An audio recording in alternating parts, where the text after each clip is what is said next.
They see me rolling, they hating, patrolling and trying to catch me riding dirty. Can your chassis do that? Let's go! Yeah! What is up, guys? Matt here, coming at you with another quick video. You guys know this is the 2FM RC colorway of the new chassis from Furitek for the FCX24. If I'm gonna run this chassis, you know I'm gonna make it unique. I'm not gonna slap this thing together with a bunch of stock parts and that be it. It's gonna be mine. So you know I'm gonna do something crazy, and I've done it. So it may not be the greatest mod, may not work for you. Somebody may hate on it, may love it, whatever, but it's mine, it's unique. Nobody else is doing this right now that I know of. This is something I have thought about doing for a good while, is putting some type of rollers on a skid, because we're always hanging a skid. So you can see how easy that just rolls over my finger. So this chassis allowed me to do that, and I'm gonna show you how I did it. There are a few things you kind of have to mod and cut and drill, but it's really not bad to get this done. So the way this is made, this skid normally bolts into these two holes here, okay? And it leaves this hanging down. Basically, if you put it in right there, that's where this thing's gonna be. So you can see how much clearance we gained there. Quite a bit of clearance we gained. Now, this is raising our transmission and everything up. So we're raising our center of gravity a little bit, but I feel like for the clearance we're gaining, it's gonna be all right. And this also moved the transmission and everything forward, because we're normally mounted up here. So this is where you're at. I moved this up because these two holes here mount up, they line up perfect with holes that are already in the chassis, so you don't even have to drill new holes there. So by just moving that up, drilling in there, we're basically not even gonna use these. I left them on there. I could have cut that, shaved that little bit of weight, but maybe when I'm done, I kind of want to see. That just gives us some hole options over here. Honestly, I can mount up, make some sliders that fit there, whatever. So I just left it for now.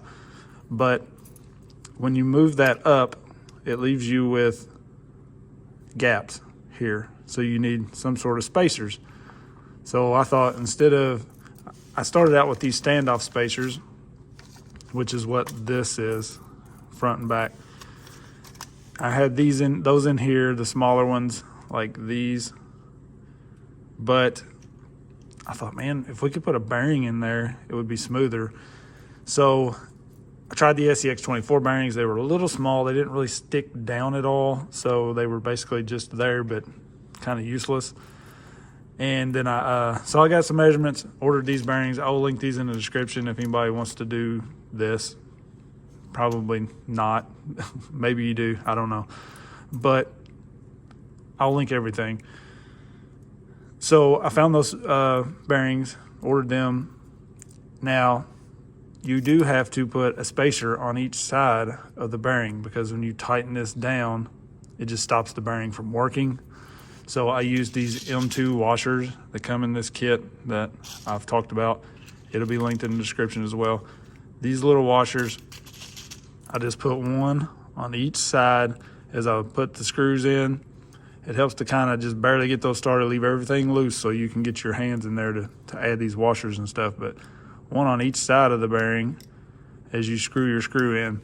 Now I used the M216 on one side coming in, and the 20 on the other coming in, because you want these two screws to basically kind of meet in the middle, and that's what's just holding this in there. If you use the 20s on both sides, they meet and you're not tight yet, so you have to kind of use two different screws there. You can see I'm gonna add some spacers here. I was playing around with getting the spacing right on it. I think I'm gonna add one on each side maybe on the outside just to get that, because if I tighten this down right now, the center and the rear is really pinched, so we want to bring that out a little. So we're probably going to add some spacers in there to get that evened up. But I did also have to notch this out. You probably seen my nasty cut job by now. I just used the Dremel with the cutoff weld and just kind of stuck it in there.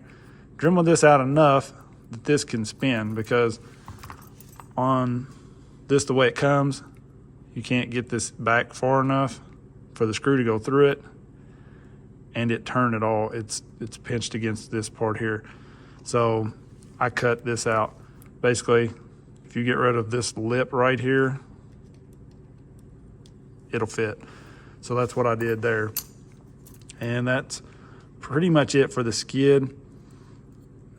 So now we moved forward and up, which means we got to move the servo tray for the transmission shifter over and up. Now this is where I did have to drill a hole here, because you're normally mounted here and here. So we just went up and over a little, and this hole was already here. It catches that little tab there, but I had to drill this one. So I drilled this hole on each side. This stuff drills pretty simple. I did it by hand. And so now that's mounted up. Everything lines up and works. I'll show you. I've had it in there. I pulled it back out just to kind of play around, show you guys. We'll go ahead and put it back now. I love the flies around here. I live on the farm, so there's always flies. All right.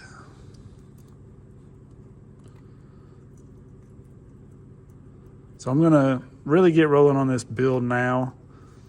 The axles and stuff should be pretty simple. I do have a plan, something a little different for the links. So that may take a little work getting that all lined out, but the rest of it should go together quick. So hopefully I can get more in a video on that. Maybe we can almost finish this build when we get done here. Now, you can see this clears this down here fine. If you push up on this, it will kind of hit the drive shaft, but it doesn't stop it from turning.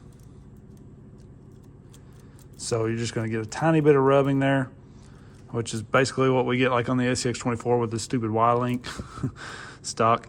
It's kind of like that. And then here, if you bottom out all the way up, which it's probably never going to be very far up like that, we're going to hit the arm just a little bit. So what I'm going to do is just make sure my arm is notched or dremeled down good enough. This back side is clearing that.